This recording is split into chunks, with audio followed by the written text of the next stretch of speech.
আসসালামু আলাইকুম ওয়া রাহমাতুল্লাহি ওয়া বারাকাতুহু। আলহামদুলিল্লাহ, আশা করি আপনারা সকলেই ভালো আছেন। দিনী আলোচনায় আপনাদের সবাইকে স্বাগতম। আমাদের এই দিনী আলোচনার আজকের বিষয়বস্তু হবে রমজানের রোজা।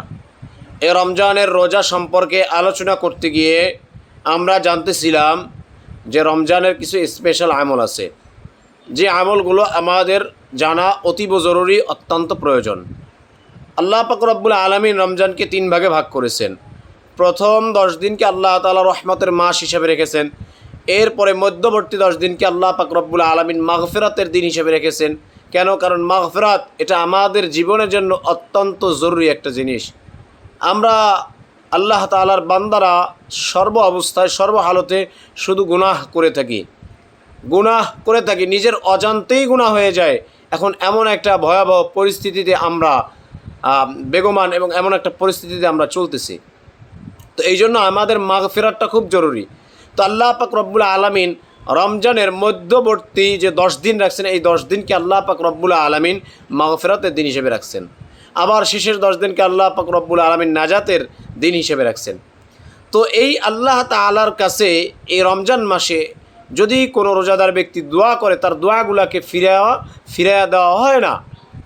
এত বড় ফজিলতপূর্ণ একটা মাস, যেই মাসে আপনি দোয়া করবেন, আল্লাহ তাআলার কাছে ক্ষমা চাইবেন, আল্লাহ তাআলা আপনাকে মাফ করে দেবে, ফিরাইয়া দেবে না। এজন্য এই রমজান মাস আমাদের জন্য অত্যন্ত জরুরি একটা গুরুত্বপূর্ণ মাস। যেহেতু গুরুত্বপূর্ণ মাস, অতএব এই রমজান মাসের আমলগুলোও খুব গুরুত্বপূর্ণ। তো এই রমজান মাসের যে স্পেশাল আমলগুলো আছে, ওই স্পেশাল আমলগুলোর মধ্য থেকে 10 নম্বর স্পেশাল আমল হচ্ছে রমজান মাসে কোরআনে কারিমের দর্স দেওয়া বা কোরআনে কারিমের আলোচনা বেশি বেশি করা। কেননা হযরতে জিবরাইল আলাইহিসসালাতু ওয়াসসালাম রাসূলুল্লাহ সাল্লাল্লাহু আলাইহি ওয়াসাল্লামের কাছে রমজানের প্রতি রাতে আসতেন। রমজানের প্রতি রাতে আল্লাহ রাসূল সাল্লাল্লাহু আলাইহি ওয়াসাল্লামের কাছে আসতেন এবং তাকে কোরআনের দর্স দিতেন, তাকে নিয়ে কোরআনের আলোচনা করতেন। কারণ এই যে রমজান মাস, এটা কোরআন নাজিলের মাস। এই মাসে আল্লাহ পাক রব্বুল আলামিন আমাদের প্রিয় নবী হযরত মুহাম্মদ মুস্তাফা সাল্লাল্লাহু আলাইহি ওয়াসাল্লামের উপরে কোরআনকে নাজিল করেছেন।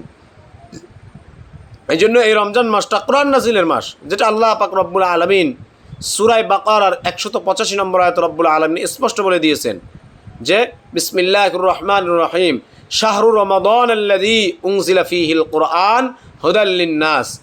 আল্লাহ পাক রব্বুল আলামিন বলেন, রমজান মাস এটা এমন একটা মাস যেই মাসে কোরআনকে নাজিল করা হয়েছে। কেন?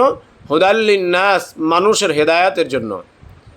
মানুষ কিভাবে হেদায়েত প্রাপ্ত হবে, মানুষ কিভাবে হেদায়েত পাবে, মানুষ কিভাবে সরল সঠিক পথ পাবে, এই সরল সঠিক পথ দেখানোর জন্য, এই হেদায়েতের রাস্তা দেখানোর জন্য আল্লাহ পাক রব্বুল আলামিন এই কোরআনকে নাজিল করেছেন। এবং এটা আল্লাহ তাআলা 12 মাসের মধ্যে যে সর্বশ্রেষ্ঠ মাস রমজান মাস, এই রমজান মাসই নাজিল করছেন। সুবহানাল্লাহ। এই জন্য এই রমজান মাসে বেশি বেশি কোরআনে কারীমকে তেলাওয়াত করা, বেশি বেশি কোরআনে কারীমের দর্স দেওয়া, কোরআন সম্পর্কে বেশি বেশি আলোচনা করা। কারণ এই কোরআনের মর্তবা এটা অনেক ঊর্ধ্বে। আল্লাহ তাআলার মর্তবা যত বড়, তার কালামের মর্তবাও তত বড়। সুবহানাল্লাহ। এই জন্য এই রমজান মাসে বেশি বেশি কোরআনের দর্স দেওয়া। আর এই রমজান মাসই আল্লাহ পাক রব্বুল আলামিন মানুষের হেদায়েতের জন্য, আপনাকে আমাকে হেদায়েত দেওয়ার জন্য আল্লাহ তাআলা এই কোরআনে কারীমকে নাজিল করছেন। আর এই কোরআনে কারীম নাজিলের সূচনাটা কি? এই আল্লাহর রাসূল সাল্লাল্লাহু আলাইহি ওয়াসাল্লামের উপরে ওহী আসার সূচনাটা কেমন ছিল, শুরু লগ্নটা কেমন ছিল? আল্লাহ পাক রব্বুল আলামিন যদি তৌফিক দান করেন, ইনশাআল্লাহ আগামী পর্বে এই যে রমজানের স্পেশাল আমলগুলোর মধ্যে 10 নম্বর আমল, যে রমজান মাসে কোরআনের দর্স দেওয়া, কোরআন নিয়ে আলোচনা করা বেশি বেশি, এই বিষয় ইনশাআল্লাহ আগামী পর্বে ইনশাআল্লাহ কোরআন কিভাবে নাজিল হয়েছে, আল্লাহ রাসূল সাল্লাল্লাহু আলাইহি ওয়াসাল্লামের ওহীর সূচনা কিভাবে ছিল, এটা নিয়ে বিস্তারিত আলোচনা করব। আল্লাহ পাক রব্বুল আলামিন ওই পর্যন্ত আমাদের সবাইকে হায়াতে তৈয়্যিবা দান করুক। আমিন। আসসালামু আলাইকুম ওয়া রাহমাতুল্লাহি ওয়া বারাকাতুহু।